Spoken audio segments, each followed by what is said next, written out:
Hello, thank you all for joining us this evening. I'll be handing over to Inua shortly, who will be guiding us through tonight's screening and discussion. But in advance of that, I'm going to run through a few technical notes and a bit of information about the wider project.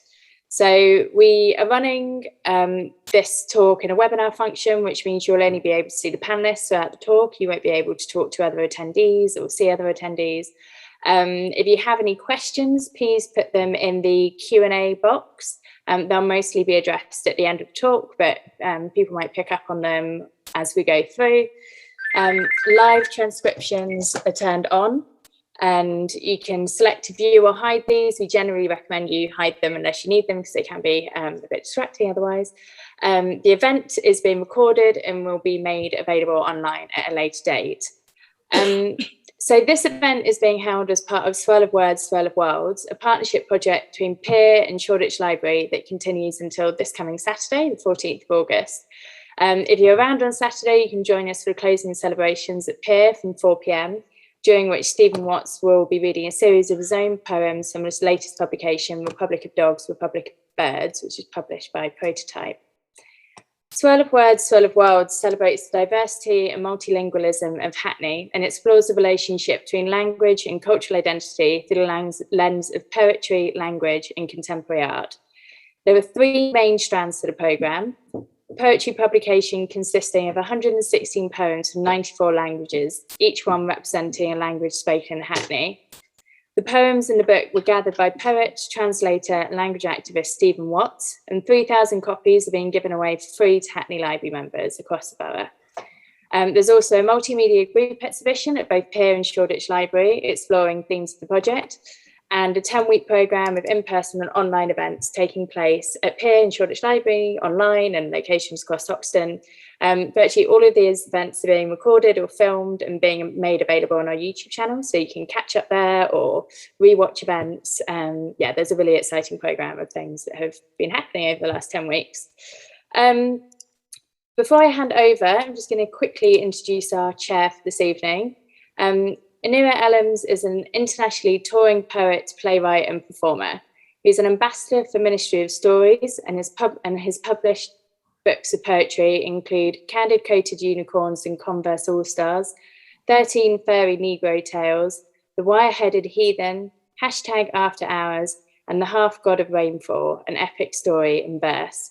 He recently completed his first full poetry collection, The Actual, and is currently touring An Evening with an Immigrant and working on several commissions across stage and screen. He is also a fellow for the Royal Society of Literature. So I will hand over to Inua now, and thank you very much. Good evening. Thank you for joining us. My name is Inua Ellams, as Rosa said, and good. I was going to say good Thursday evening. I don't think such a greeting exists, but good evening this Thursday. Thank you for joining us. We have 3 really really esteemed. I'm tumbling over my words here. I think I'm nervous. I'm in South London. There's this police siren going past. There's someone up to no good. We have a brilliant panel today of 3 really incredible writers, Victoria, Theresa, and Akachi, and I'll also introduce you to them. Beginning with Victoria. Now, Akachi, myself, and Theresa are Nigerian, so it's great that the Ghanaian has brought us together, and there is nationalistic beef between us, but she's the head honcho here. Victoria Adukwei Bulley is a poet, writer, and artist, an alumna of the Barbican Young Poets. Her work has appeared widely in publications including the Poetry Review, the London Review of Books, and Chicago Review. In addition to featuring on BBC Radio 4 Women's Hour, she was the recipient of Society of Authors Eric Gregory Award for Promising UK Poets Under 30 in 2018, and has held residencies internationally in the US, Brazil, and the V&A Museum in London. I always feel Victoria is not in London because when she goes, and she posts really epic photographs, but it's great to see her here amongst us suffering in this weird weather. Victoria is author director of Mother Tongues, an intergenerational poetry, film, and translation project centering the indigenous language heritages of Black poets. It was supported by the Arts Council and a visual arts charity, Autograph. This is why we are here. She's a complete works poet and is a member of the Poetry Translation Center's advisory board. Her debut pamphlet, Girl B, was published as part of the 2017 New Generation African Poet Series. In 2019, she was awarded Tenche, I'm gonna take a stab at pronouncing it that way, scholarship for fully funded doctoral research at Royal Holloway University of London. Please give Victoria a round of applause. We can't hear you, but we imagine this happening. The second panelist is Theresa Lola. Theresa Lola.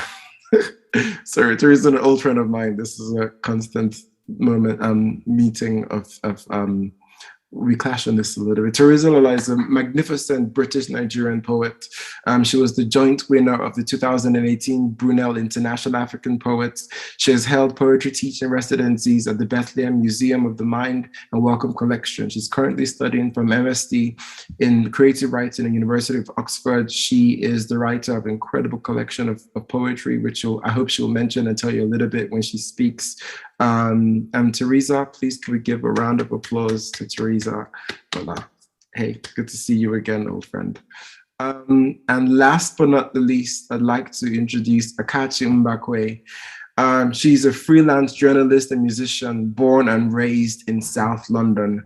A recent Warwick University graduate, her love of languages and interest in cultures have resulted in her being fluent in English, German, and Igbo, a language native to southeastern Nigeria. Could we have a generous round of applause to Akachi Mbakwe? It's good to see you. It's been a while. Okay.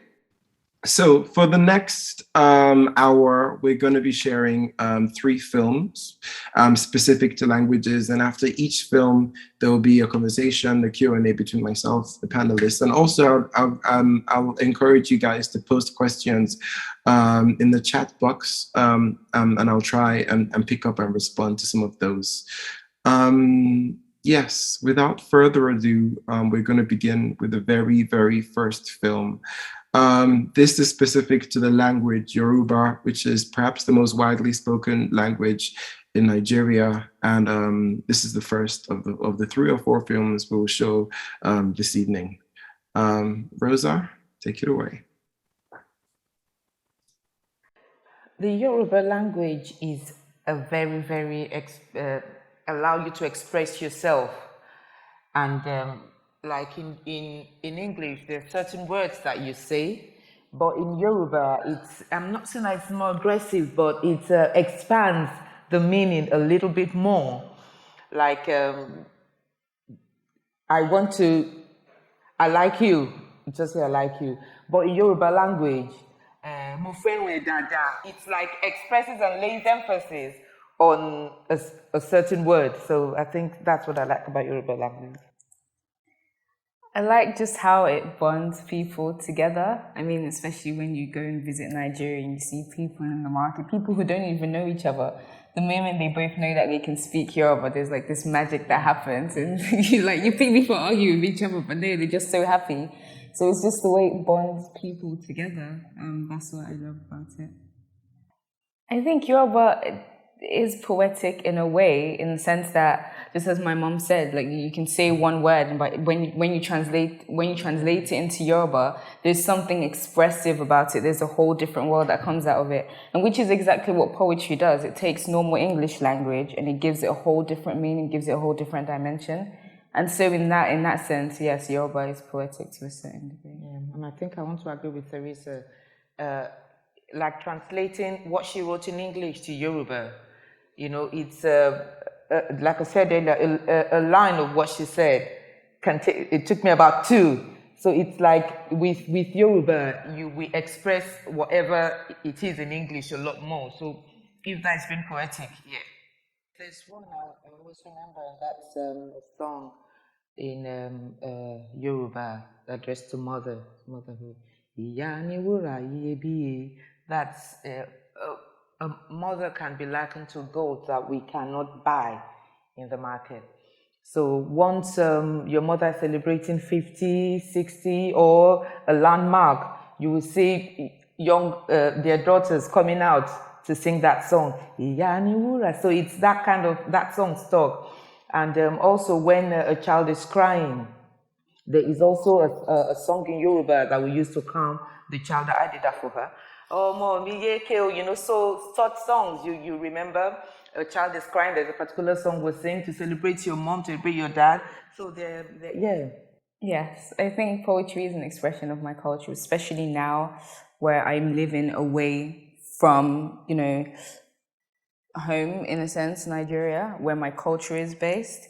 And so poetry allows me to document my childhood. Poetry allows me to still document my culture, so that years from now, people can still, read my poems and still have a sense of what life was like, living in Nigeria, and just what, being a Nigerian was like, or being a Nigerian British. So for me, poetry is more than an expression. It's just a way of documenting history.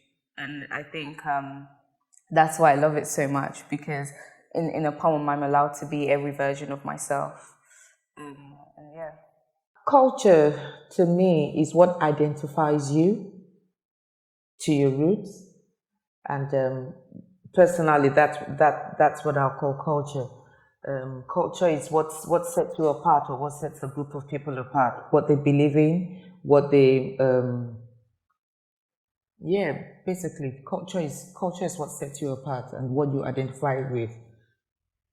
Yeah. Culture is what brings a group of people together. So for us in our culture, there's certain things that we believe in. There's certain things that we do at weddings, at parties, a certain way we dress, and for us that's a bonding tool. So culture is what brings people. The first time she came to me, like, Mom, you're going to be translating from English Yoruba. I said, no way. First, Yoruba, it's not my own first language, really. And I was saying, I don't think I'll be able to do it. But when she had finished the script and she gave me, and I looked, I said, okay, maybe, possible. Then I started. Then she now told me, you should try and learn it off by heart. I said, I don't think I'll be able to do that. So my first reaction to each step was, no. But I found out that it was actually easier than I thought.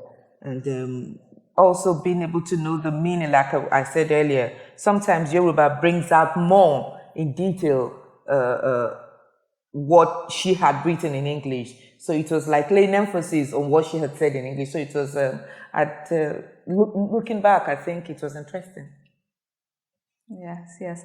What I found interesting was the different aura that Yoruba brought to it, because when I first wrote the poem, it was very somber and almost sad. And when I heard her, recite it, there was a whole new life to it. It was almost joyful in a way, and it was nice to hear that. And it was just, it felt like the poem had been taken into another world. And it was, I loved it.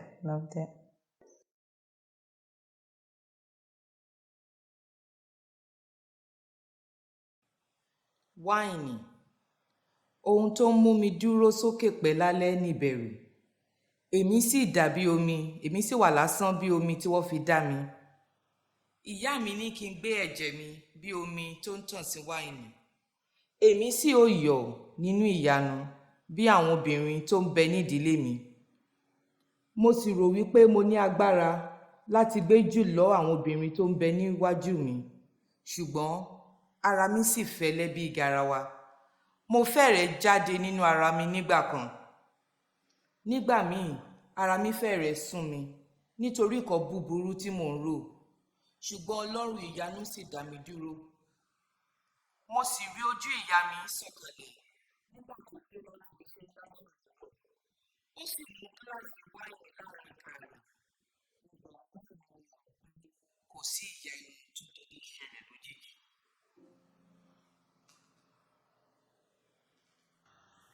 Wine. What keeps me up at night is the fear that I am as bland as the water I am made up of. My mother urges me to carry my blood like it is water turned into wine, and I am drunk on miracles the way the women in my family are. I want to call myself strong enough to carry on the legacy of the women before me, but my skin is a flimsy bucket. I almost trickled out of myself once. Sometimes the body stops believing in itself, peels off its own skin with venomous thoughts. A dark miracle God begs you to stop performing. I once saw my mother's face slack after a long day at work, a glass of wine laced between her fingers. This was when I learned, no miracle comes easy.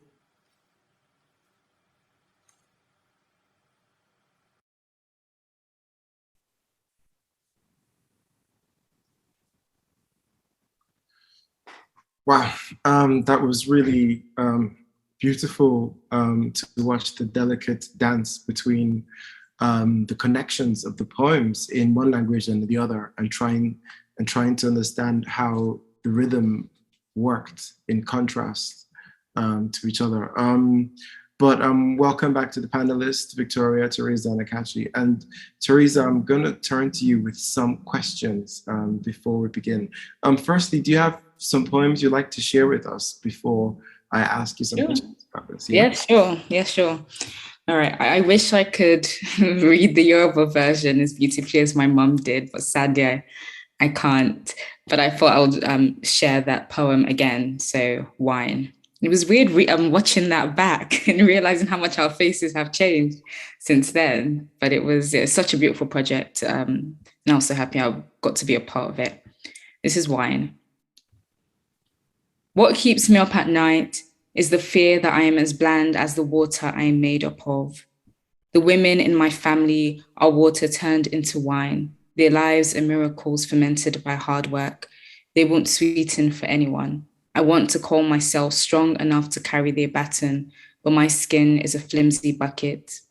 I nearly trickled out of myself once. Sometimes the body stops believing in itself.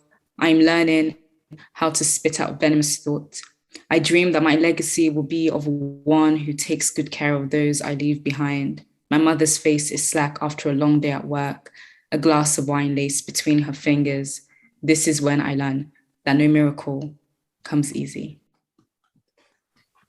Do you want to read another poem? We do have time. Oh, those are the two poems that I thought fitted. It's weird because it's only recently, I thank Victoria's project because it was the first time I actually, my mom having to translate, so I started really thinking about writing about language. And so it's something I found really difficult to write about. So that's probably the first of, I hope, many poems where I get to explore that a bit more. Okay, so I'm going to invite the panelists to join us now, but I'm going to begin with a question to you, Theresa, which is, do you have a favorite phrase in Yoruba? A favorite phrase? Ooh, that's a good phrase. A favorite phrase in Yoruba.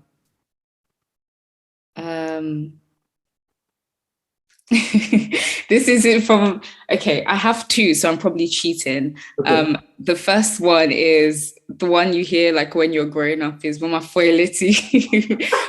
I will slap your ear, but it's just, I think when you just hear that word, you just, everything just leaves your body. You just think, okay, you have to behave.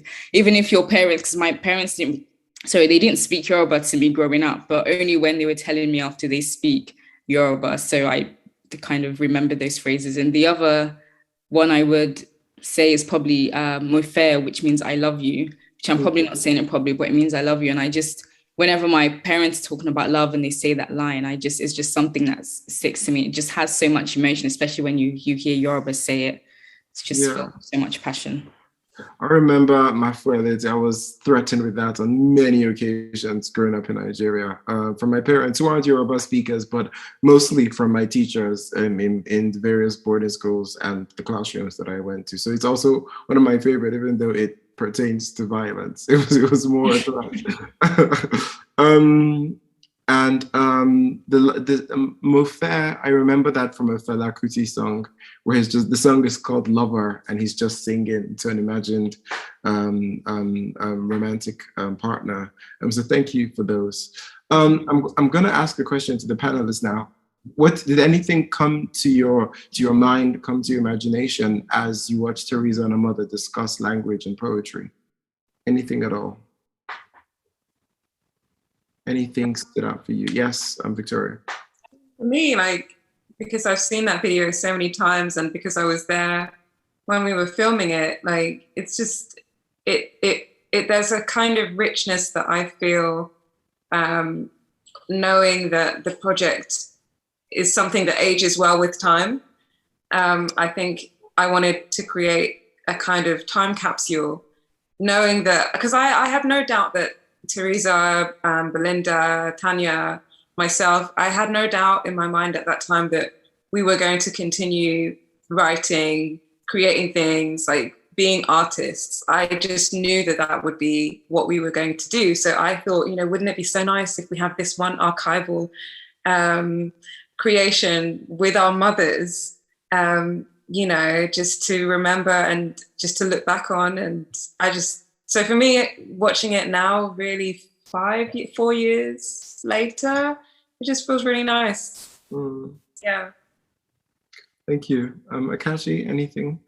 Yeah, I think the thing that stood out to me the most was like when Theresa's mum was translating between English and Yoruba, and how she, like, not saying she was finding it difficult, but just like it just kind of emphasized the fact that you can't literally translate things, because words, like, things denote such different meanings in different cultures and different contexts. So like when she was trying to say, what was the example Theresa's mum used? I can't remember the one, but it was just so much more expansive and so much more descriptive than how we say it in English. So yeah, it's one of the most interesting phenomenons that happens when ideas and notions of philosophies don't quite translate. There's this theory in political circles that one of the reasons the Nigerian Civil War happened is that when both leaders of the factions met, they settled on what they thought a federation was and returned to their respective clans to decide and, you know, to summon their powers to create such a country. But they had wildly different ideas of what that meant, and they never quite settled on it. Therefore, the Civil War happened. So there's a lot that is compacted, that is expanded in language, and losing the nuance of the true translations creates some chaos. Theresa, I have a question for you. You said something really interesting, which is that in watching the video, you're surprised at how much your faces had changed. What do you mean? Could you talk a little bit more about that? I think when we first had the translation, my mom had, when we first did the project, my mom had never really, we never really talked about language or why she, you know, started speaking Yoruba. A lot of people meet her and assume that she's Yoruba, so we'd never had that conversation. But in the video specifically, we just look really, our faces just look like they hadn't really matured yet. Or maybe it's because you know, I don't know. But aside from the way we look, just our thought process and our relationship has changed a lot, because we're talking a lot more about identity, talking a lot more about language. And I didn't really know that for her, learning Yoruba was in a way a survival skill, because she was living in Lagos. And we got to open up about, not resentments particularly, but questions of why she didn't speak Yoruba to me growing up. And because, you know, now she used to make fun and say, why aren't you speaking Yoruba and things like that. And I had to say, you know, well, you never really taught me. And then she said, well, why didn't you learn on your own? And so we had to have those difficult conversations of expectations, because a lot of people learn their languages in their homes. So if you don't learn it there, where do your parents expect you to learn? Do they want you to learn it? So all those conversations, I think, doing that project allowed us to have them. And just, find wider thoughts on languages in general, what it means to me, and why I would even want to go back and learn it, because it's difficult at this stage to try and learn a language. Yeah, my parents are from 2 different places in Nigeria. Between them, they speak maybe 4 or 5 Nigerian languages, but at home, they only spoke to me in English. So I grew up only speaking this, unfortunately. And like you said, it's too late. It feels too late to learn, or it's just that much more difficult, you know, to learn your mother tongue. Yeah, I have one more question, which is to do with the rise in Afrobeats music. And most of contemporary Afrobeat musicians are of Yoruba heritage. I think that's fair to say. And a lot of Yoruba is used in songs now. And I've been to parties where there are people who I know don't speak Yoruba, who aren't of Nigerian heritage, who aren't West African even, but who know the songs and the syllables and lyrics word perfect.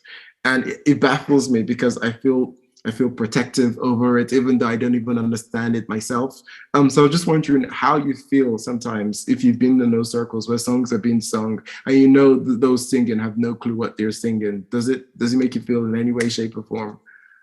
First, I'm curious to know what you sound like singing in African. I realize I've never heard you sing in Yoruba or even speak in Yoruba, so that should be exciting. You can give us a little sneak peek.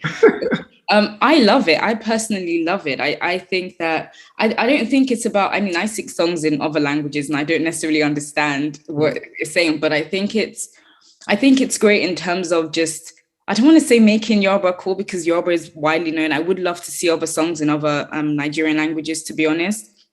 But I think it's great for accessibility and for the new generation, because when you think of other ways that languages have been shared, they haven't been so widely available. When you think about publications, for example, you maybe find them in institutions or the British Library or something, but it's not widely accessible. So if this is the way to just allow indigenous languages generally in Nigeria and Africa to be used by the younger generation. And if it's through music, I'm fine with it. Cool. Akachi, how do you feel? Similarly, differently?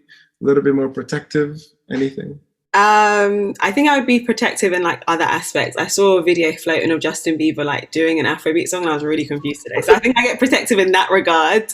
But if we're all like at a party together and we're having a great time, then in that sense, I don't really feel it. I think it's two of my best friends, one's Bayesian and one's Jamaican. And I think kind of just like over the last 10-ish years with like Afrobeats becoming more popular within the UK and particularly like globally, it's just meant I can share a lot more of my culture. So it's like my friend will be like, oh, what does Dumebi mean? And she's like, she actually wants to know what the song means because she likes it, but she doesn't understand it. So I think it's really cool. And liking, echoing kind of what Theresa said in that language, like you don't learn a language purely by just like being in conversation. You also learn it through like reading and TV shows and books. That's why like Spanish is so huge, because you can watch all these shows in Spanish. Yeah. So I think it's really great in terms of just kind of tapping into the culture as much as we can, given that we are in the diaspora. So even if it's like 5 Yoruba or 5 Igbo lines in a song for the week, I think that's better than nothing. Okay, thank you. I agree. Victoria, anything to add? I completely agree. Yeah, I think in a way, it's the Justin Bieber thing. I saw that today, and I was like, oh my God. But other than that, yeah, it's really cool. Do you think there are parallels in the way Drake has colonized like Black British language in his music and sort of popularized it? I don't think it's similar because like Drake's from Toronto and those from Toronto, their slang's really similar because like basically they have like a huge Jamaican diaspora as we do here. So a lot of the slang that we use is rooted in patois. So hence like you can hear someone from like people thought Drake was like being a beg, and it's like he's just speaking how someone from Toronto sounds, but also mirrors how you speak in the UK because Jamaica's influence. So, but Drake does love Black British culture. I think he just finds it so familiar. He loves it. I understand. For our guests, Drake is a hip hop artist. If you didn't know, he's Canadian though. I think when he first started, everyone thought he was American, but he's hugely emotionally invested in Black British culture, as Akachi explained. We're gonna show the second film, which from the second film from the mother tongue sequences we're showing, and this is centered around the language of Shona, which is spoken in around the southern regions of the African continent, amongst the Bantu people. Rosa, are you ready?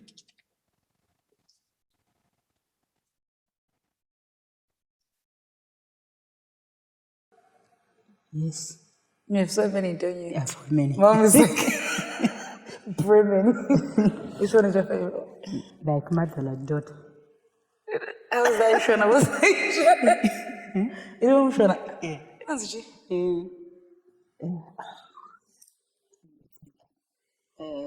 While you're saying yours, I'll be thinking what it means. Okay. I like one that says, I'll say in Sean, but I'll explain what it means.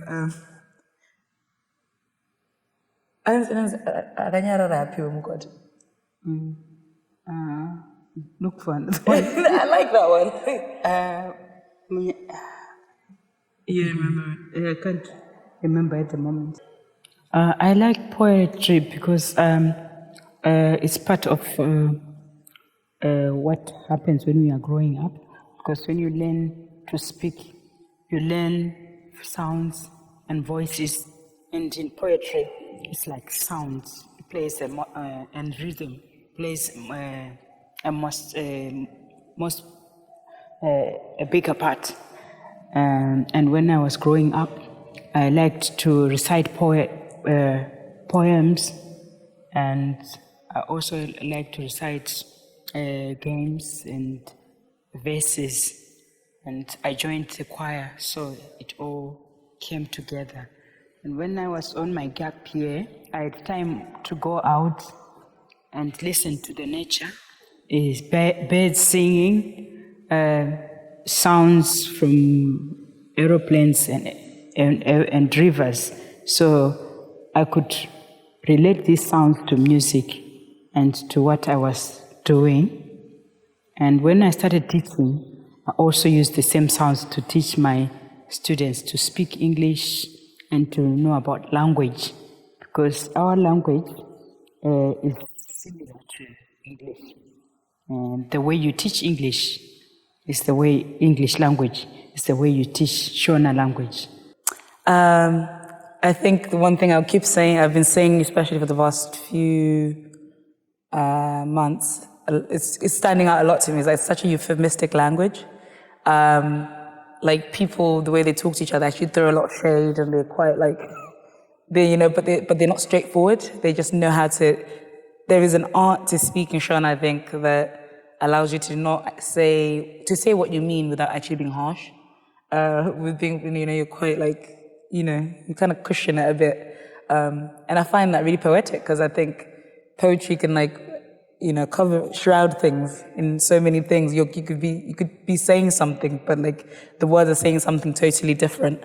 And I think it's all about tone and setting.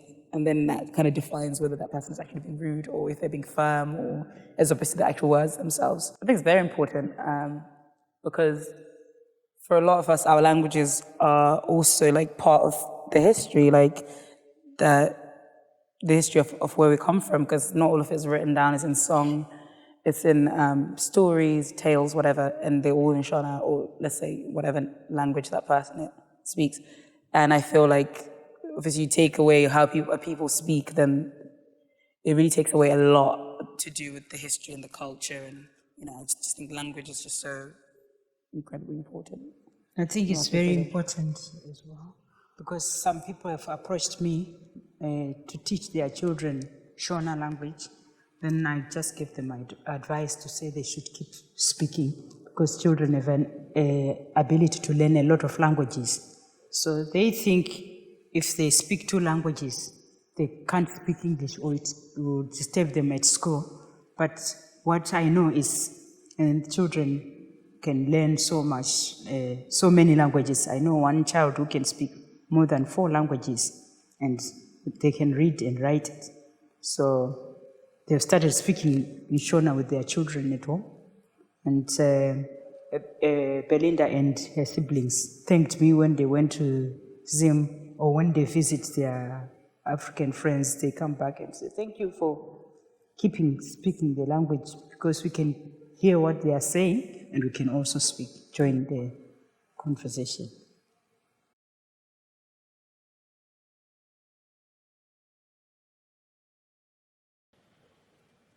Zvikonzero zvokusiya nyika netembo kubva muna Patricia Smith. Nokuti amai vaive sai rapfachuka kubva munyika yaida kuvanyudza. Nokuti vainge muswe weAratagatisi wapaikira mumambure akabvaruka. nokuti ganda ravo rakashanduka kuita chitoo chematsvanga, nokuti vaive mukadzi anozviriritira asinei norubatsiro, nokuti zuva rakavapisa serufuse rikakonzera nyota, nokuti kuchengeta vana vatatu pasina baba kunenge kufamba nechidembo muumbodo, nokuti vakaremerwa semujakaranda une hwema wavasiya neshungu, nokuti chii chinosara kana tsaka yapisa, nokuti utungamiri hwenyika naiwo, nokuti kusadyidzana nedzimwe nyika kwakavakokonyadza misana, kukavaita nyoka dzasungirirwa pamhenderekedzo dzenzira nokuda kwemakomba mumigwagwa mikuru nezvehurumende, nokuti hondo yechimurenga yakasarudza kuuraya vachena, nokuti havana kumbodzipurwa pavaigara kubva pasi chigare.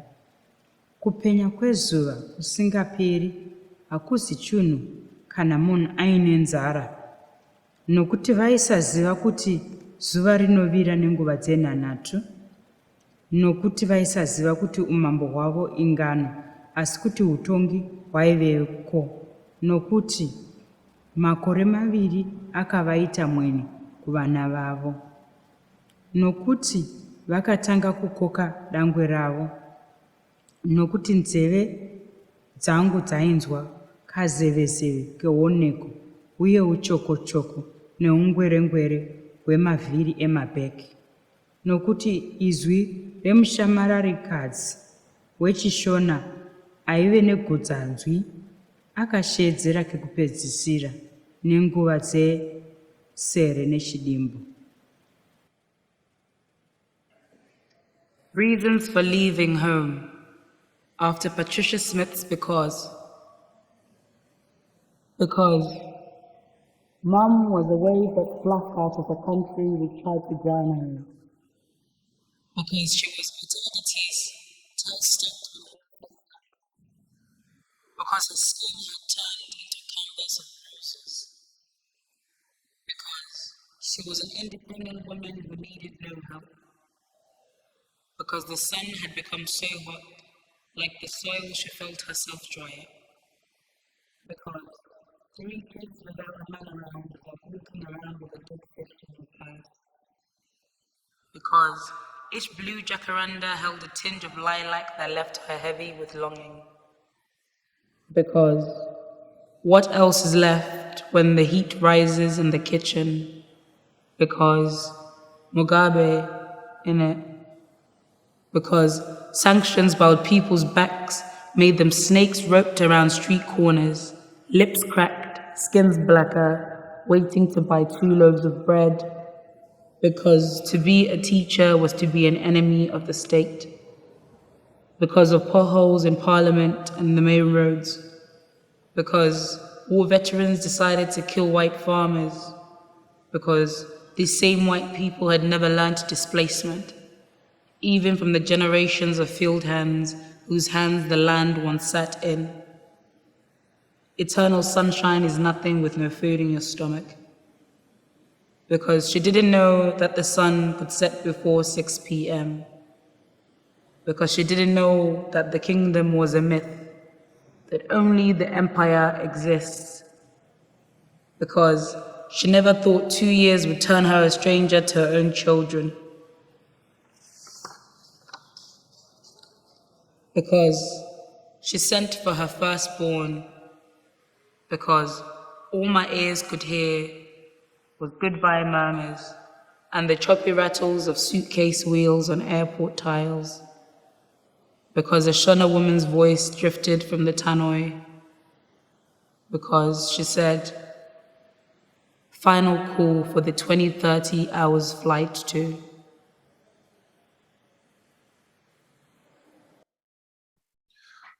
Hello, and welcome back. That was Belinda Zari and her mother discussing poetry and the language of Shona.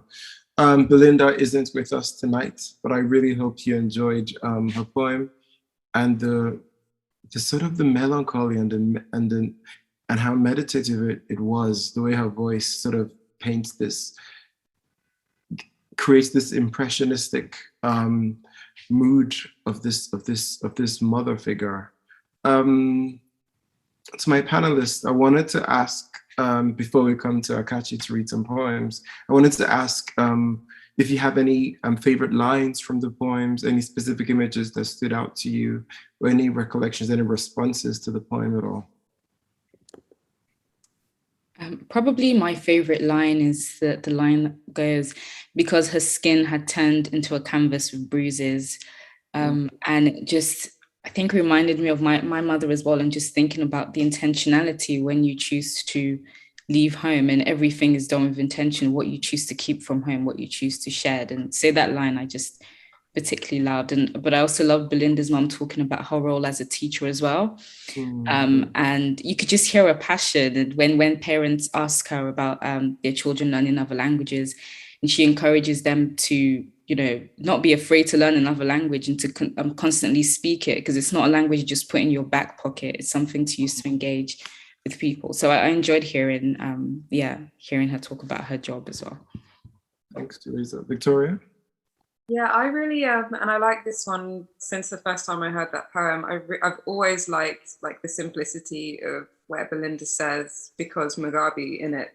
I think specifically among African people, Mugabe is such an interesting figure, and the narratives about him are so much different on the continent than, say, outside or on BBC, for example.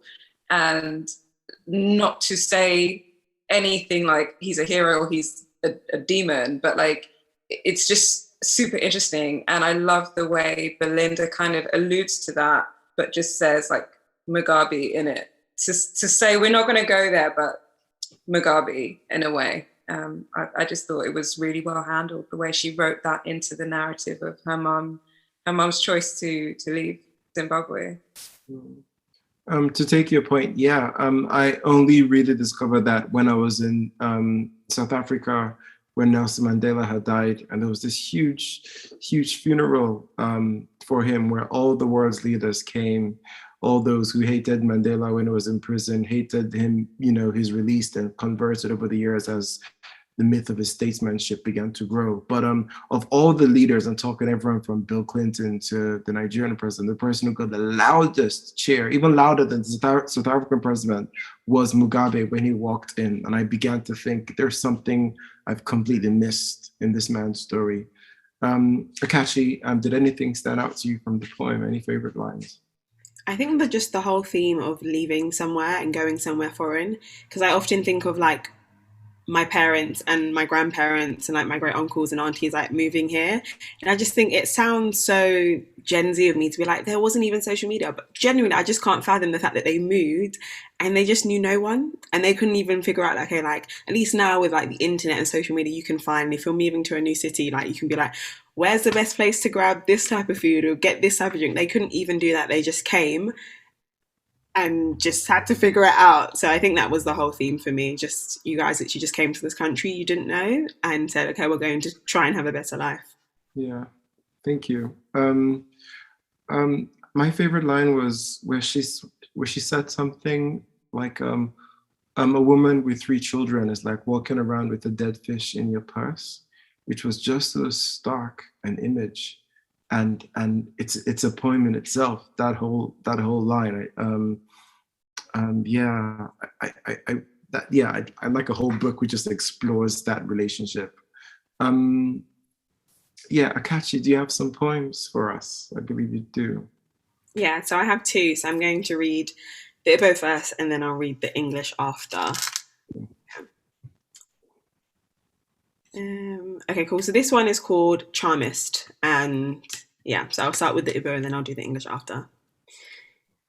Dibia ji uturu, wanye guru izizi, jiri ugene, eribe, wanye onu, were gwo ma agugwo, mu uturu, ekubo mugene, kworo ikere ya, kwobu okiri, kworo ikere ya, maka na uturu bi n'obi m, mụ bụ onye ọkụ. And the English reads, the charmist used the nightingale, child of the primordial singer, and used the merry bird, and never prays on its kind, child of the joyous one, to contrive a charm for me, I, the nightingale. I outchanted the merry bird, and plucked its feathers, and outchanted the linnet, and plucked its feathers, for the nightingale dwells within my chest, I, who am the owner of words. Okay. And the second one is called The Artist. Anom na dikem, mu, okuru atufuru atufu, tokari nka akuru aku, mu, ihe pụrụ na-apụti, ka nka agwọtọrọ agwọtọ, mu, akara afọ, azụkwara afọ, mụọ mụ dị egwu, abụ m agamevu, anaghị etinye n'ofe, mụọ, isi akụ a na-atụrụ uzele, imetụ ya, ma ịkpachapụ ya anya, ọ jiri ọbara kwụọ gị aka, mụ, akaba, nke kwuru, na njọ ahụ ya dị, ayọghị ya ahịa, maka na ọ dịghị onye nwere ike iri ya ka ajị. Ụmụ ụwa wee n'eze ya, mụ, nka nkata, eji pụbọ ajọ ọzụ, mụ, egwu ọlụ, mgba a na-agbara agụ, bụ sọọsọ n'azụ ya, maka na ihu ga na-abọmụ mma nkọ, esi agụ mma egwu n'ala, mụọ, agụ atọ nganga, mụ, otubo bụ isi afọ na-enweghị otibo, ya laghachi azụ be Chukwu, mụ, mgbe, onye ọbụma mara. Okay, and the English reads, I am within my herohood, I, the outcast ochre seed, that outgrew the cultivated one, I, a thing grown out of the soil, which is greater than the one contrived, I, the maligned Alfor market, that is still attended for commerce, masquerade that is dreadful, I am the thorny herb that is never included in soup, I, the bunch of palm nuts that is bewared, if you touch it, and you are not careful, it washes your hand with blood, I, the hedgehog which said that the ugliness of its body is not a loss to it, for there is no one that can eat like a yam, for there is no one that can eat like yam. Thus human beings dread it. I, the worn basket used for disposing of an evil corpse. I, the tiger, the challenge thrown at a tiger happens only behind its back, for a tiger's face blunts a knife. If a knife is aimed at a tiger, the knife stabs the ground instead. I, the snake never shackled in a mesh. I, the navel that in the belly's head, a belly that has no navel, lets it go back to God. I, the tortoise, everyone knows. Wow, thank you. Those are really powerful poems. I love the declamatory motif.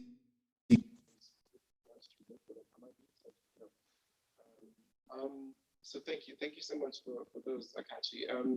I have a question. One of the first lines is "I am my hero," right? That's so powerful to begin the poem. Can you tell me a little bit more about that? I mean, I didn't write, but what I got from it is just like, essentially, I'm my own hero. Like, it's just like I'm declaring my own power. And I think because like within like traditional Igbo culture, it's like, it's a belief that like everyone has their own God, and every object has a God. So I think it's kind of like, it's just making that like link back to the culture of being like, I'm not only am I my own hero, I'm also my own God. So. Okay, I love it, and how it takes that notion and expands it. There's the line where if a knife is aimed at a tiger, the knife hits the ground instead. It does so much without doing. It does so much whilst doing so little. Just the idea of space and the swiftness of the tiger. So the poem is in the Swirl of Worlds book. Is that okay? Is that correct? Yeah. Yeah. Do you have one to hand that we could lift up to the screen just for our guest here? Here it is, the Swirl of Words book, and it contains lots of poems in a mixture of languages. So I do recommend that you, you purchase this. Victoria, Theresa, do you have any lines of questions for Akachi or any reflections regarding the poem? Like hearing you speak Igbo kind of really, what I really love is that even though I don't obviously speak Igbo and I don't speak Yoruba, like it's just wonderful recognizing the language. And you know, so for example, one of the films that we're showing today is from Tanya and her mom, and their language is Igbo, and like I recognize it, even though I don't understand it, I really recognize it. So for me, it's just really heartwarming to kind of understand like the cadence and the musicality of a language that's even not mine, but is from like a neighboring African country to the one I come from. Because like you were saying, Inua, our parents, really, it's not a big deal to come from a place where you speak 3-4 languages. Like that's not a big deal. So it kind of makes me feel a bit closer to that kind of way of life when I can hear a language and say, oh, that's Igbo for sure, and not understand it. That multilingual cosmology alive in my head. Thanks. Theresa, do you have anything to add? Not necessarily something to add, but I'm very interested in knowing more. I don't know if Akachi wants to talk a bit more about this, or if Inua or Victoria you have thoughts about translation and the role of the translator, because you're almost coming in as some sort of expert. So it'd be interesting to know just what you learn as well from the process of translating from English into Igbo, and what you think the role of translation would be, translating poetry would be in just increasing the use of the African languages, especially in the younger generation. You might have to remind me of your latter question, but I'm going to go with the sure.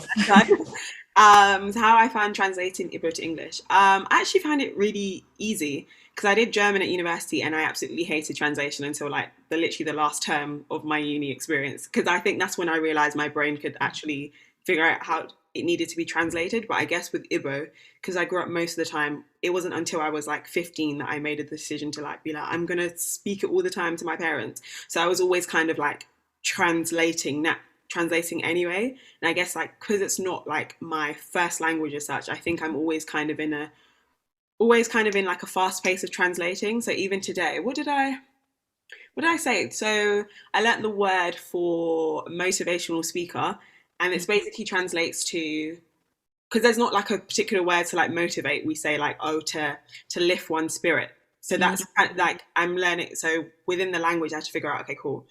Like, what is that kind of like the cultural, I don't know, like understanding of the language, and then how do we translate that within that? Because English is I have a lot of words for so many things: to judge, to assume, to presume. In Igbo, you don't have that. It's just going to be one word. So I just learned how to be like, I couldn't overcomplicate the process, because the language is quite simple, not in like a primitive way, but in a simple, like, we're just going to have 1 or 2 words for the same thing, and that's going to be it. And the second part was the role of the translator. Yeah, I think you pretty much answered that. I've just been seeing a lot of, I mean, this project is really interesting. The anthology is just reading it has been really interesting, but I've seen also a wave of, authors intentionally wanting to publish both in English and in their languages. And it's just really exciting to see. And yeah, I was just curious if you guys had thoughts on just how important the role of translation is going to be moving forward. Yeah, I think it will be really important, just in terms of like, a translator is almost kind of like a mouthpiece, and they also have the power to like create their own renditions, but it's important that these renditions are accurate, because it's like, it can be from a very like self perspective, like, I think this sounds good, but does the culture say that, or the language actually say that this sounds good? So I think the role of translating will be even more like important. And I think especially as like we've had to make like Igbo slangs for things that exist within like British slang, because it's like the word doesn't exist. So figuring out how we can make the language more like modern in a sense. So like slang that we'd use within like a British context, how can we then put that in Igbo or Yoruba? So I think it will just be evolving, and you'll just find different ways for it. Thank you so much for sharing. Thanks, Akachi. I think the first time I was conscious of the gulf between languages and meaning and notions and philosophies was when I was the first time I watched Amistad years ago, which is a movie that stars Matthew McConaughey and I forget his surname, Jimon, what's his surname? Do you guys remember? The actor I'm speaking of. The movie was set during the years of slavery, and there's an African who's enslaved, who's in prison, but he's fighting for his freedom, and his lawyer is played by Matthew McConaughey. His lawyer's name is Baldwin, and they have a go-between, a translator called Kobe, who goes between Matthew McConaughey's character and the slave.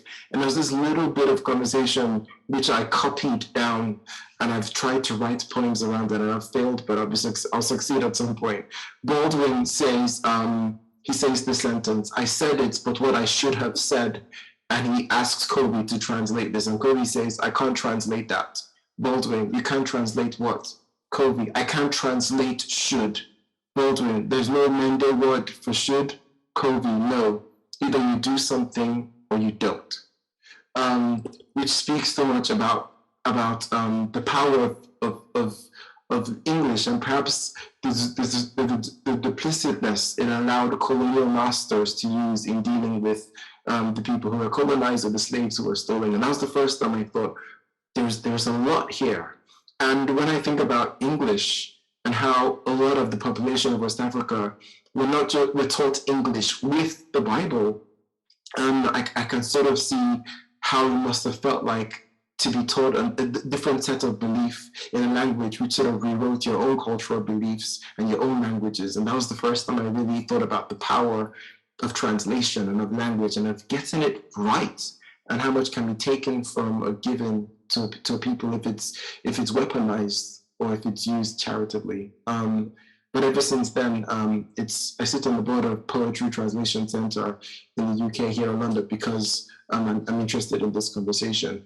Years ago, a friend of mine who's bilingual, she speaks English and German, she's half English and half German. She talks about how after spending time in England, when she goes over to Germany, she begins to translate from English, and all her friends think she's unnecessarily polite.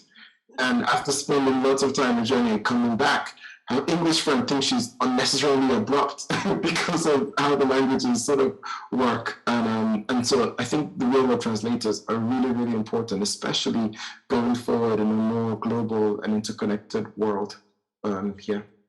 Yeah, definitely. What you said about like English being like duplicit, I always like now understanding more how like grammatically various languages work. I always like when people ask me, okay, what's the hardest language? I'd be like, if I was not a non-native speaker, I would not want to learn English because it's like the language of lies. It's like because you can say the sentence like, oh, you could do that, you could do that, you could do that. Like the person's actually saying 3 different things, but if you're somebody who's not a native speaker, you're not going to read that. You're just going to take their advice and run with it. When really they were just being like, I mean, I wouldn't do it, but you can do it if you want to. That's what they're actually saying. Yeah. Thank you very much. We're gonna play the 3rd video now. And the 3rd video is, the language is Ga, and I believe this is yours, Victoria. Isabel, Rosa, are you ready? My culture, where as an African, the culture is very important. And there are so many different cultures, although we all from the same country. Everyone has to know everybody's culture, sometimes by just face marks. Once you see a mark on somebody's face, you are able to tell which clan they are from or which culture they belong to. And this is what makes culture very important. Even in naming children, every culture, every clan has their own list of names, and that is culture. It is very important to us. I cannot say I heard a lot of poetry in their dialect, but they taught children right from a very young age, where they called it recitation. And every child is expected to recite something confidently. But as we got older, as you read the senior schools, that's when they introduced the true, real poetry, where you have to read a book of poetry, like Like the Shakespeare Yeah. or the Rhyme of the Ancient Mariner. And there they teach you things like alliterations and rhyming and things like that, all done in literature. And we were made to learn poetry and enjoyed it in my time. Why do you think it's important to give someone your language or to pass on your language? So, why do I think? It's very important to share language because there are certain areas where you would want someone to understand you clearer than someone interpreting the language for you.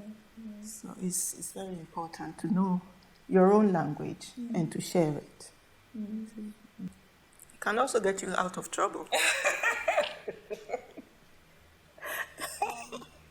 Yeah, you must have a different language. No, a second language, second dialect. It's good.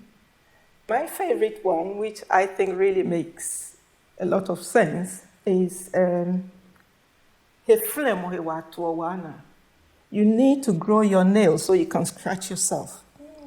Yeah, I think something that my dad used to say to me, and in those days what he meant to me was to do your savings. If you have money, put some away, because you never know when you're going to need the money. Yeah. So grow your nails. When it comes to scratching yourself, you've got nails. What about, remember that you told me a phrase where the guys say that they're royalty. What is that phrase? Do you remember that one? Oh, we're royalty. Oh, the guys are royalty. Why? They say, Odehe Jiame. You know, they don't, they employ people. They don't do odd jobs. You know, yeah, which is true. The guys don't do odd jobs. If you meet someone who's doing a job that you wouldn't do, of course I'm a guy, that person is not a guy. That's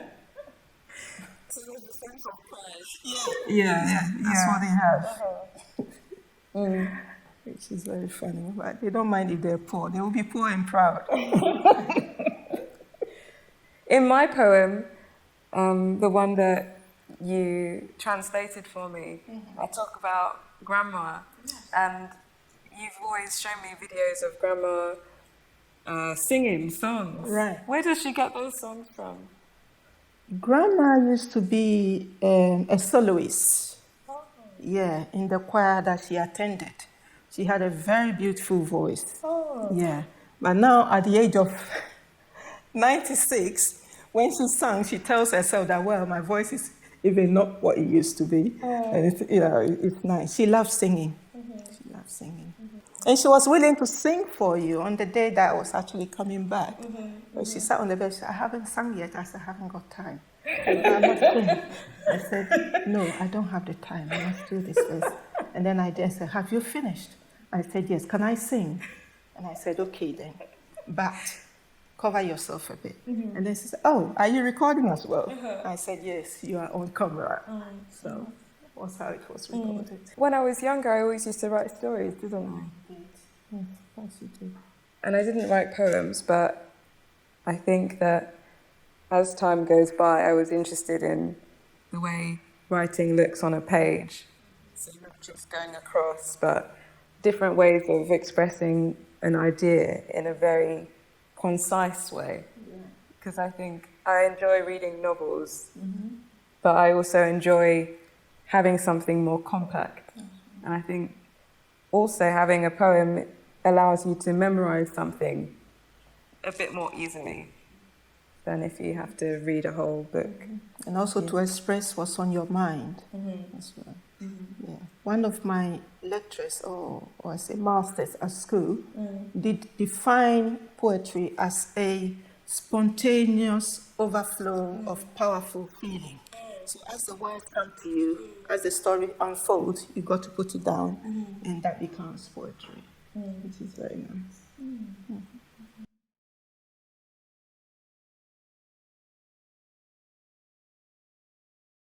Henia shele, minabu ata, ofa kejo asaleno, yedi nejrono, yeshialemni, ke ya ngwen chunsodoi enyolemni, ke kele okuose, ke plekeshi ekonu, boni afe ni Anuhe ye paleno. Hello, onunhe, onunhe. Akeni mingma wuba kemulon. Yeneke ya chamoko yomi. Yuemo ni wana na ne wole. Manu neke yuemo ne shishe. Yemi wala be fin. Agbenebo awo. Oye shishien. Heni anyo anu no fiano. Yuemo cho bu oweku hiegbe kulole no. Anu jen fin. Oh, wo hiemi. Mi ye ojogba. Nyongo dromo. Awo mi kayo be ni mi beshi ye patale shile. Mi plami kanto. Ke yafo ke blomo wa. Shami. Mi kanto fe tamo samla poni edo ni oke. Po. Yue moni ake ha hejole. Yue moni ake bua mliki ni eshuena. Yue moni ake fenyo majin ni ake fimo yite nchoy pampi. Heni washe ne. Minwa yue mo bibi kume ashishi. Nibi ni atwa hun. Bemo. Yue mo keboni ayuole. Shifehi. Buamona. Ke eko ato ekohe. Ni efe ekome.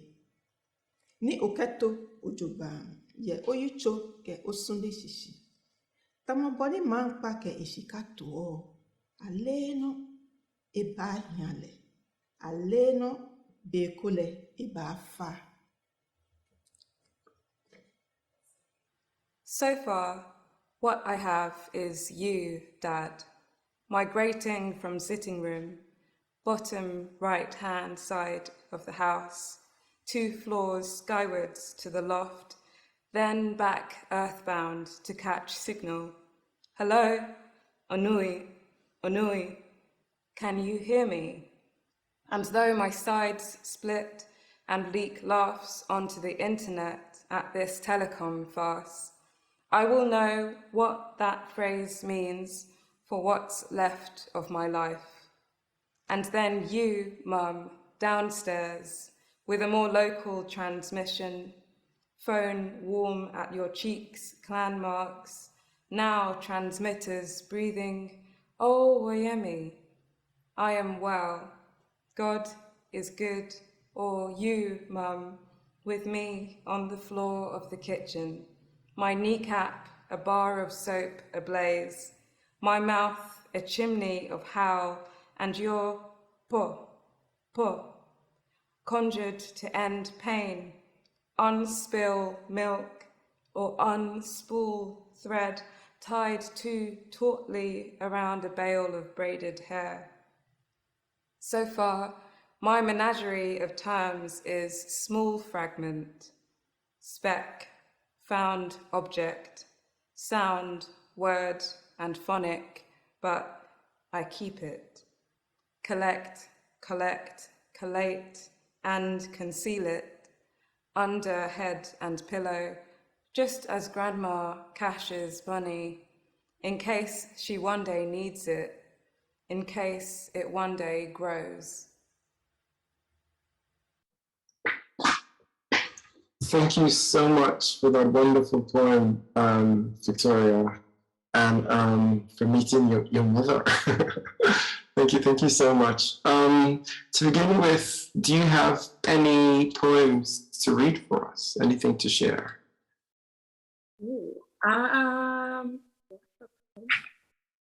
I didn't bring anything. I can dig something out, but I didn't bring something here. Here? I just thought it'd be great to hear some stuff, but that's completely fine.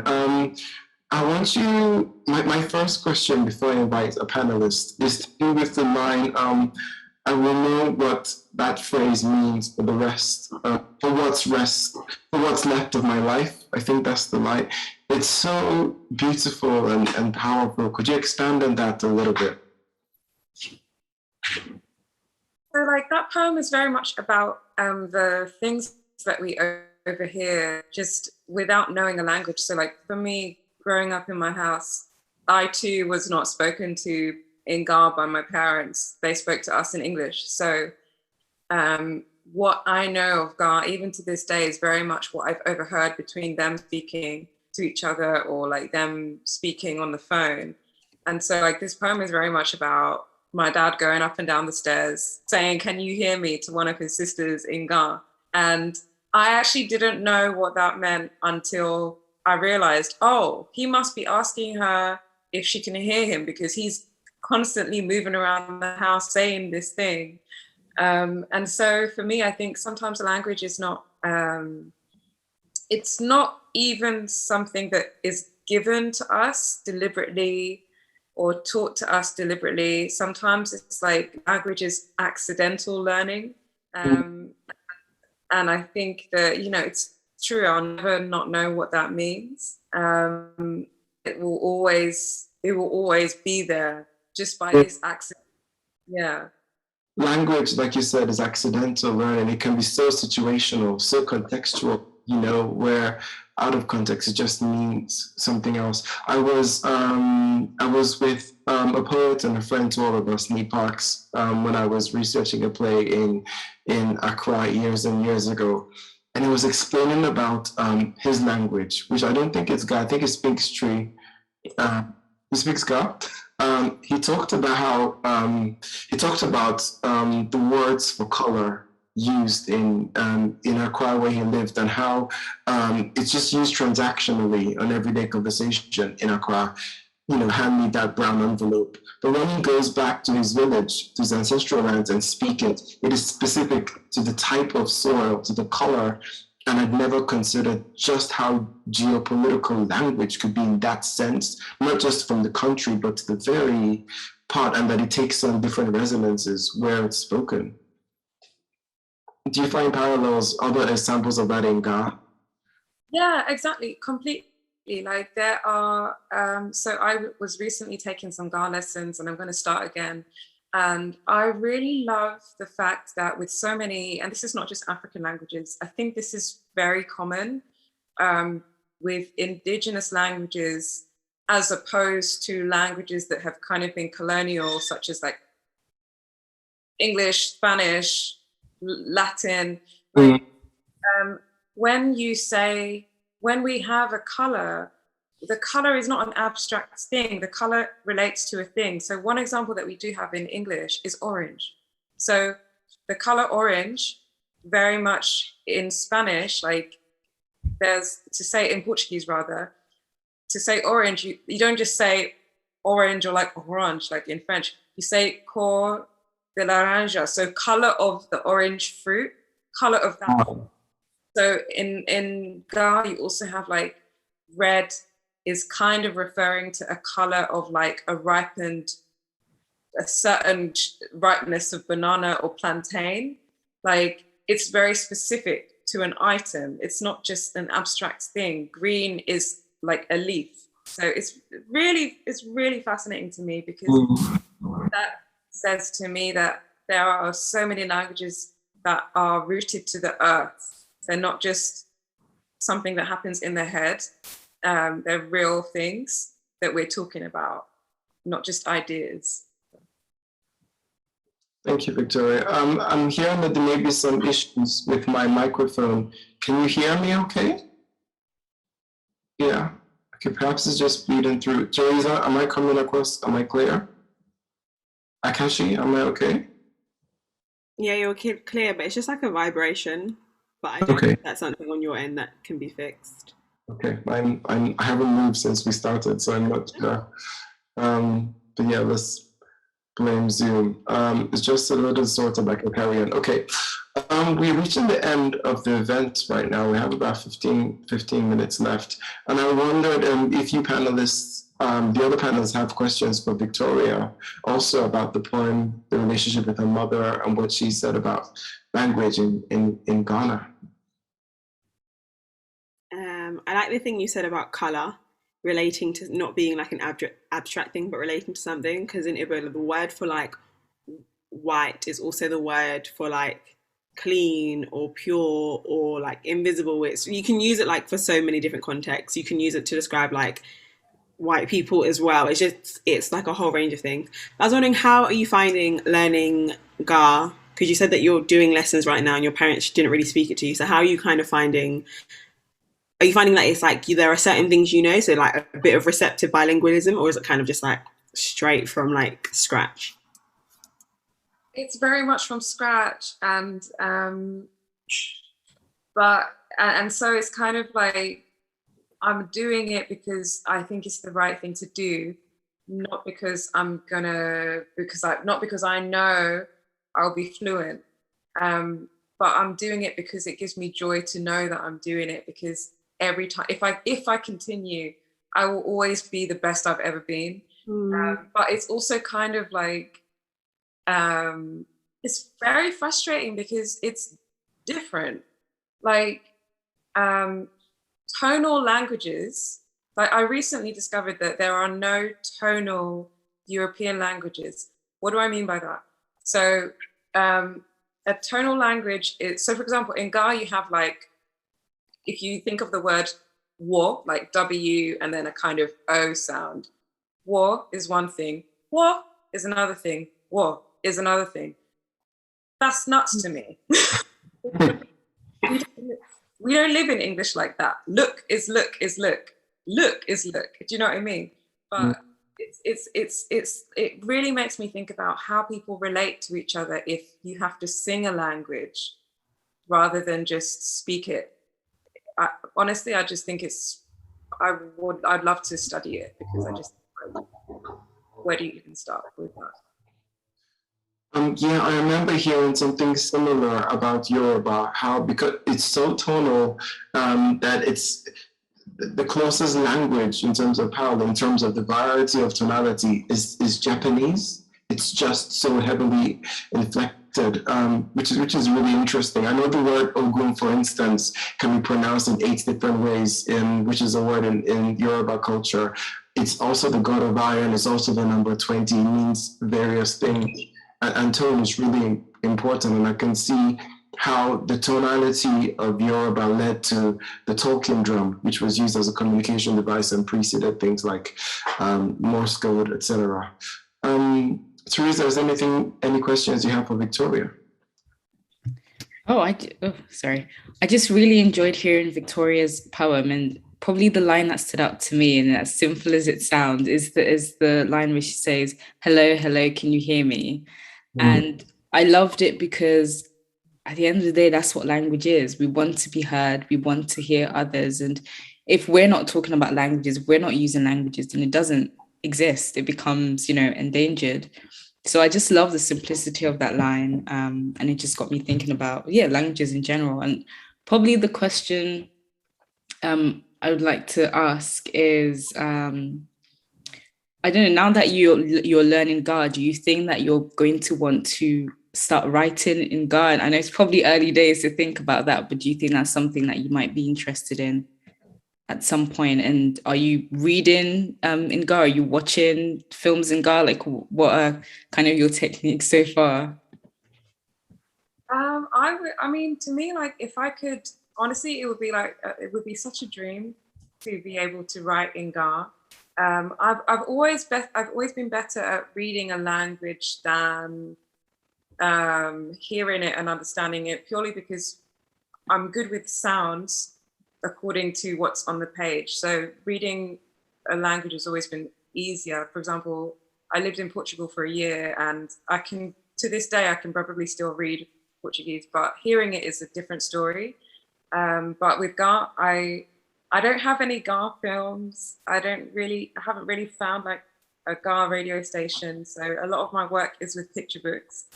I bought some picture books back from when I was in Accra in April. So I haven't had much time to even look at them, but picture books and asking my mum how it's said. But really, I think one of the best ways is to listen to radio. So I need to find a radio station, because if you have a language going on in the background, you will start. There's a difference between when I was in Portugal, I used to put the radio on, and I kid you not, I began to understanding the language felt like coming into hearing, because I began to hear what the radio person was saying and be like, oh yeah, that's what he's talking about. And I realized, oh my goodness, I understood. So I think, yeah, there's something about hearing. You just have to hear it. Yeah. Thank you. Thank you, guys. Do we have time to play the last video? I think we do before we round up. This is the poet Tanya, and this poem is in Igbo. Yeah, man, what's happening? So, I don't even remember. Whose party was this? I think this was a birthday. It's a birthday party. whose clothes are these? Whose clothes? Yeah, because I remember you said that you used to. Oh no, Auntie, that's my clothes. Are you sure? What are you trying to say? Oh, I came here when I was 13 years old. This is like, I'll be telling my age, wouldn't it? It was really scary. The night before, I had a nightmare, and it was really, really scary. So, but on the first day, we arrived at Heathrow, and we went through the tunnel, and to me, it was like just going underground, as is what it is. And in Nigeria, there's no such thing as underground. You tend to know where you are at every point. And like going to England was like another world, because you can't really imagine. You can just imagine. It's not like now you've got television everywhere. Although we had TVs, but we watched, local programs. There was no satellite links or whatever. Yeah, so it was really, in my class, I think I was the first African. We did have West Indian children, a few West Indians, but it was very strange. And at the time, they were doing the program Roots, So Roots was showing. So, and obviously, people looked at African people. They either call you Kinte Kinte's wife or, something like that. Or Tarzan's wife. It's so cruel. But anyway, I learned to survive, and You're good with your. Oh yeah, I showed them that I didn't drink milk and custard. A lot of things tend to seem to rhyme. Like, the way we speak seems to, I don't know, it's like, always like telling a story, as long as you're talking normally, because we talk very calmly. The words we use, I think, is poetic. The language itself is sweet. I like the language, the Igbo language. There's a lot of proverbs. There's a lot of proverbs, but I don't see that. Do you understand? Because I was, because I was born into the language. I can't dissect it to, break, the nouns from whatever adjectives and what have you. You can do that, but I never learned to do that. Yeah. I think what I like most about Igbo is the fact that you never say, like, you don't say, this person's skinny. Like, you say, the grandma called me a little one mother. A little one mother. Which basically means, like, the rope that turned into a human. So there's so many different ways of saying one thing. Yeah, we describe things rather than call the names. Call it what it is, which I like. And it does, so to tell a joke, to translate a joke from Igbo into English, and vice versa, it's just not the same. You lose the concept. Yeah, completely. And sometimes I wish there were words in English. I think that's why I like poetry a lot, because I wish that there were words in English which meant the same thing as it does in Igbo, but it doesn't. So you have to then go the long way around it, as opposed to just saying boom, boom, boom. Yeah. It's only now, in the past maybe year or so, that I've started to link culture to poetry. And like I said, as a people, we are very poetic, and we like to tell stories in our day-to-day. Like, we enjoy having an audience. Like, if your uncle is telling you what he did at work, or your dad is telling you, you know, how he was as a child or whatever, like, everyone enjoys having an audience. And I think carrying that through from like going to parties and seeing that, and then understanding how, for me, that's the feeling I enjoy when I do poetry, like when I'm writing poems and when I'm performing poems. And I wish I could sing. I think I wish I could sing, but for me, poetry is the same type of. You can write the songs and get me to sing it. No, please, no. I just enjoy the feeling poetry. The feeling poetry gives. Yeah. Yeah. It allows you to explore words. It allows you to play with words and feelings as well. Because the way you put some things together, you know, I quite find very. Yeah, you enjoy intriguing. it. Yeah, I enjoy it. Yeah, it's nice. It's good, and I wish I was quite creative. You are. Sick. Yeah.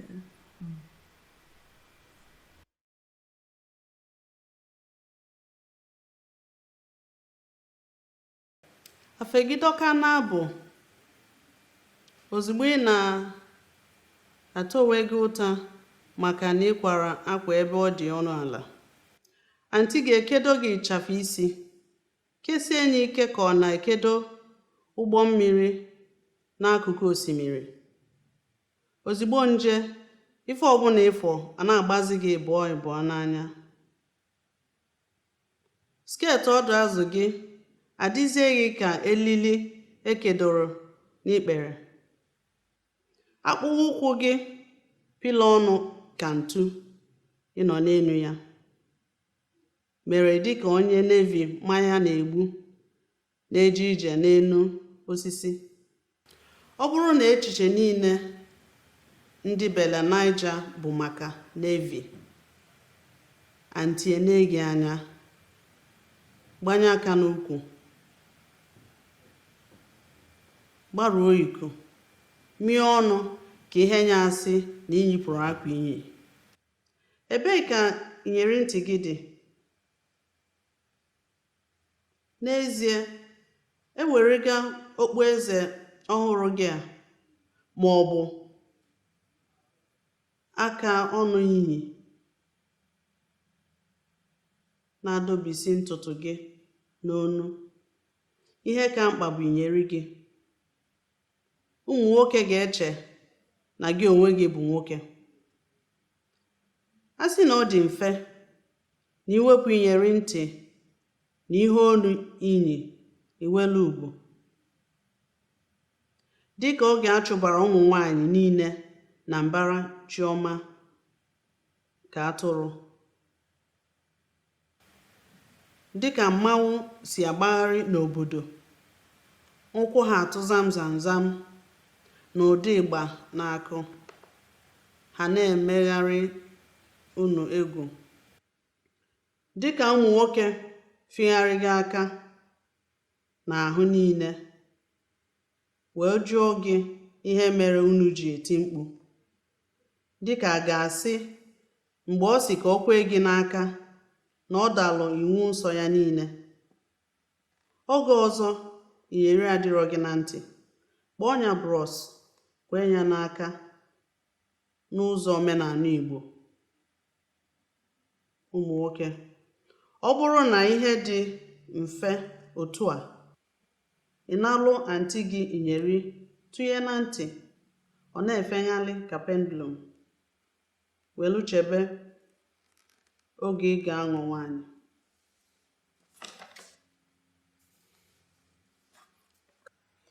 Grip, release, grip. The lace cuts away at your armpits, and you immediately regret the cheaper seamstress. Auntie ties your gele too tight on the temple as if she was securing a ship's mast. Now, you're seeing two of everything. The fishtail skirt feels like rope around your knees, your shoes high-heeled and hard-soled. You look like a drunk sailor walking the plank. If Bella Niger did Navy. But Auntie is giving you a look. Hand firmly on hip, pushed lip, brows knitted together as if you tore the clothes off your back. Where are your earrings? Of course. Despite your newly tied crown or the coral beads collecting the hairs from your neck, you must not forget to wear earrings. Apparently, men will think that you too are also a man. Apparently. If only it were that simple to remove jewelry and gain privilege. When they herded all the women into Chauma's compound like cattle, as the masquerade ran through the village, feet flickering to the drums, taunting you through the gate. Or when 10 men felt the shape of you, then asked you why you were screaming. Or when he said to simply shake your hand went against everything he believed in. You were not wearing earrings then. Next time, you will point at your unadorned ears, call him bros, and shake hands into a firm grip, release, grip, finger snap. If only it were that simple. You take the earrings from Auntie, feel them swinging from your ears like a pendulum, waiting for the right time to transform you into woman.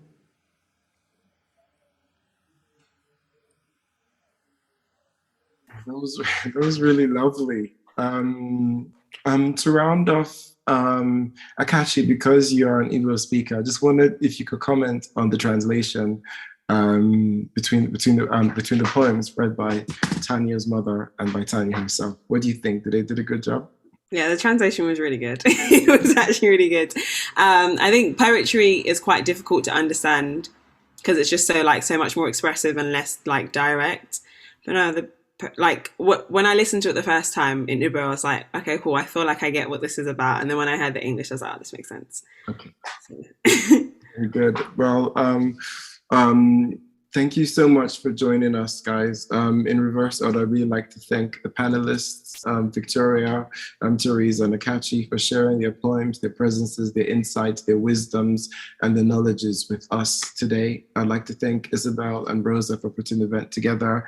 And this is the book, Swirl of Worlds. Please get it, purchase it, read it, digest it, dissect it, read it again. It's an astonishing collection of work and a brilliant book to have in one's arsenal of ideas. Rosa? Yes, just to reiterate that, thank you to all for participating, Inua, thank you for sharing and asking all those wonderful questions. It was some really incredible conversations coming through there, and I really appreciate you all taking the time to join us, and thank you everyone for coming along and listening. As I said, this will be made available online, so do look out for that link if you want to revisit it or share with anyone. And Swirl of Words, Swirl of Worlds is open, the exhibition at PEER and Shoreditch Library tomorrow and Saturday, and then it's all comes to an end. So please do come by if you have time. As I said, we have these closing celebrations on Saturday. You're welcome to join us. Full information is on our website. And yeah, thank you very much all. Wonderful evening. Cool. Thanks. Have a good evening. Bye. Bye.